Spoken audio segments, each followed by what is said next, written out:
Congresso Nacional está preparando um evento grande para amanhã. São 1.500 convidados para comemorar o 30º aniversário da Constituição Federal. Uma sessão solene do Congresso Nacional, convocada pelo presidente do Senado, Eunício Oliveira, vai ser realizada às 10 horas da manhã.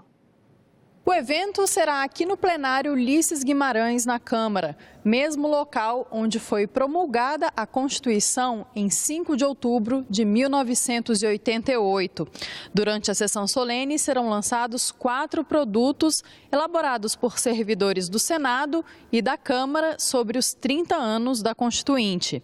Entre eles, um audiolivro para pessoas com deficiência. Foram convidadas 1.500 pessoas, que é o nosso mailing do primeiro escalão, né, onde entram ministros de Estado, ministros de tribunais superiores, embaixadores, né. Então, a gente tem confirmação até agora, né, do presidente Temer, do presidente eleito Bolsonaro, do ministro Toffoli. Nós temos a confirmação também do ministro Eliseu Padilha. A sessão solene do Congresso Nacional vai ser transmitida ao vivo pela TV Senado, a partir das 10 horas da manhã.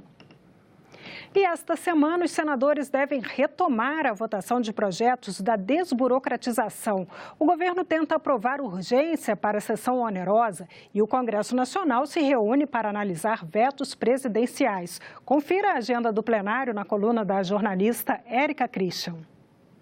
Um dos destaques do plenário é o projeto que vai garantir aos consumidores ressarcimento nos casos de falta de luz.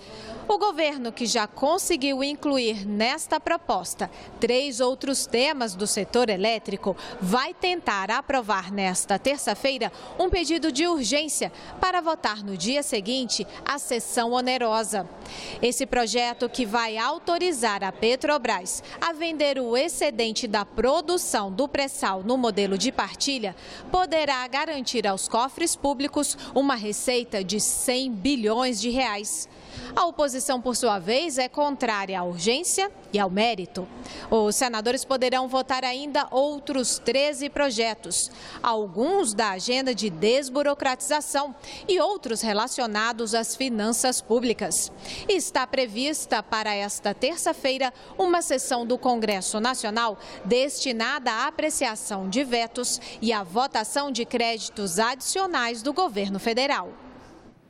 O mundo das ciências exatas ainda é pouco explorado pelo público feminino. Levantamento da Unesco aponta que em cursos de engenharias, a participação de mulheres é de 20%. Nos de tecnologia da informação, o número é ainda menor, apenas 10%. Já nos corredores, podemos ver a predominância de homens. O público masculino é maioria nos cursos de engenharia aeroespacial, automotiva, eletrônica e de energia. Mas isso não foi empecilho para Samara Cristina. A estudante conta que sempre quis ser engenheira, mas não imaginava o baque que sentiria ao entrar na universidade. Eu fiz uma matéria que eu lembro muito bem, eu era a única menina na turma no laboratório, era um laboratório de 12 pessoas, eu era a única mulher, incluindo o professor que também era homem. E todo dia eu ouvia piadinha sobre o fato de eu não conhecer alguma peça porque eu era mulher, se era porque eu estava cozinhando em algum momento. Eu lembro de um dia também que eu estava com muita dificuldade de olhar pelo telescópio, de ver uma peça pelo telescópio que era necessário. Eu lembro do professor falar que o trabalho estava muito difícil para mim, porque eu era um pouquinho fraquinha, e pedir para outro menino fazer isso por mim, inclusive fazer a minha parte do trabalho. Então esse dia foi um dia assim, que me marcou muito, que me deixou muito decepcionada com a faculdade em si. Assim como Samara, Jaqueline também escolheu uma área em que o público feminino é escasso. É professora doutora em matemática.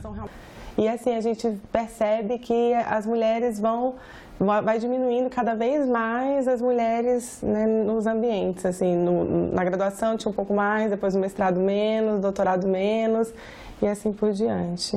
O representante da Organização das Nações Unidas para a Educação, a Ciência e a Cultura no Brasil diz que o problema é mundial. Se a gente pega a porcentagem de meninas que se formam, né, mulheres se formam nas carreiras STEM, né, que são as carreiras ligadas à ciência, tecnologia, engenharia, matemática, o número é muito aquém do desejado. Então, por exemplo, em engenharias, o número de formandos no mundo todo que são mulheres é apenas 20%. Na área de tecnologia da informação, na área de TI, é apenas 10%. Então, isso deixou de ser um imperativo moral e é quase um imperativo de desenvolvimento, um imperativo econômico. O mundo precisa de mais mulheres que sejam físicas, químicas, cientistas. Um projeto do Senado prevê que a base curricular deve buscar estratégias para diminuir preconceitos e barreiras culturais. O objetivo é incentivar a participação do público feminino nas áreas de ciência, tecnologia, engenharia e matemática. De acordo com pesquisa da Unesco, apenas 30% dos pesquisadores do mundo são mulheres. Fábio destaca o que a Unesco tem feito para reduzir as assimetrias de gênero na ciência. A Unesco tem empregado programas mais proativos, né, no sentido de fazer o pagamento de bolsas, fazer mentorias desde cedo, permitir que elas alcancem cargos de chefia, de direção. E a estudante Samara lembra alguns pontos que precisam ser repensados. A falta de incentivo dos professores em fazerem as meninas verem que elas são capazes sim de cursarem a engenharia, e também o fato da engenharia ser vista muito como um curso muito de exatas, um curso que é muito pesado, um curso que é muito cálculo, sendo que as mulheres têm total capacidade de fazer aquilo que os homens fazem perfeitamente. Inclusive aqui no campus a gente aguenta a mesma barra que eles todos os dias, não tem diferença. Ainda durante a campanha, o agora presidente eleito Jair Bolsonaro manifestou a intenção de reduzir o número de parlamentares do Congresso Nacional. Mesmo com um grande apelo popular, a ideia não é nova e já faz parte de várias propostas de senadores. É o que você vai ver no primeiro capítulo da série especial sobre o tamanho dos poderes da República. 81 senadores e 513 deputados federais. Esse é o tamanho do Congresso brasileiro.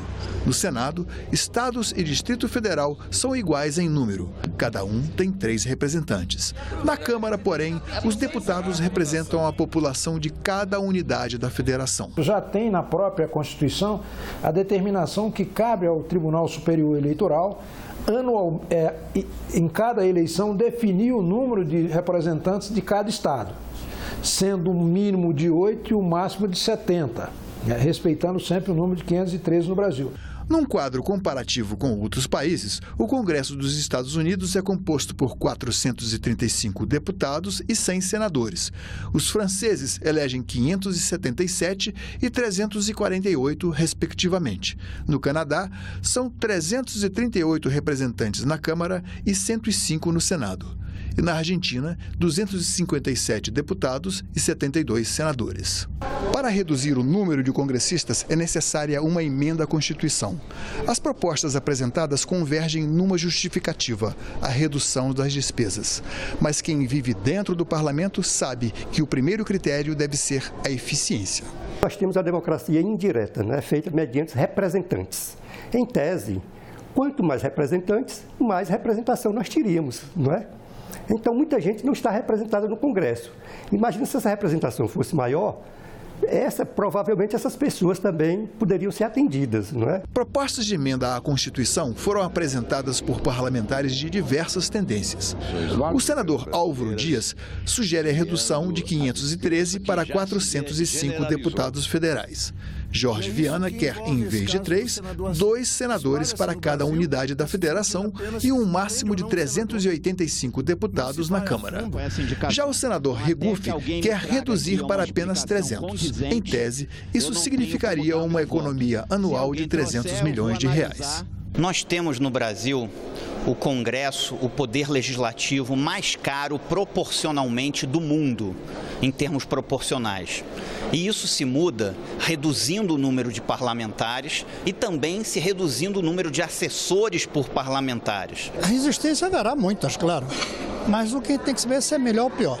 Nós temos 2 objetivos para definir o tamanho de uma Câmara: representatividade e eficiência, e depois custo também.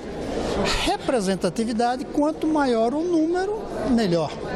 Eficiência já não é tanto assim. Mesmo difícil de ser executada, a ideia de diminuir o número de deputados e senadores atrai até mesmo quem já se coloca em firme oposição ao futuro presidente. Essa é uma PEC boa para o Brasil, de redução dos congressistas, dos senadores de 3 para 2, de redução da representação na Câmara Federal. Esta é uma proposta de emenda constitucional boa para o Brasil. Este é um dos temas que deveria ser prioridade. E nós ficamos por aqui. Você pode rever as reportagens desta edição na nossa página na internet, senado.leg.br/TV. Muito obrigada pela companhia. Continue sintonizado aqui na TV Senado.